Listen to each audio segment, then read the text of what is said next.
નમસ્કાર મિત્રો, હવે ફરતા ફરતા ગોડા ડુંગર દ્વારકા દર્શન કરતાં કરતાં હવે માધવપુર બીચ આવ્યા છીએ.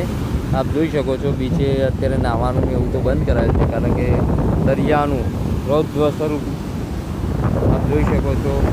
જોરદાર મોજા સાથે છેક કિનારા સુધી એનું પાણી આવે છે અને સહેલાણીઓ બધા ફરે છે, મજા લે છે, આપ જોઈ શકો છો. અને આપણે નાના હતા ત્યારે કહેતા કે ભાઈ દરિયા કિનારે રામ લખવું, તો છેક પાણી કેટલે સુધી આવી ગયું છે.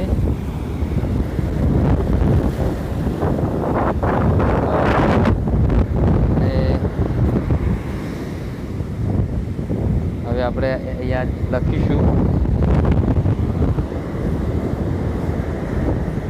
રામ. હવે પહેલાંની કહેવત મુજબ દરિયાના મોજાથી રામ લખેલું પૂછાઈ જાય છે. આપણે ચેક કરીશું, જોઈશું.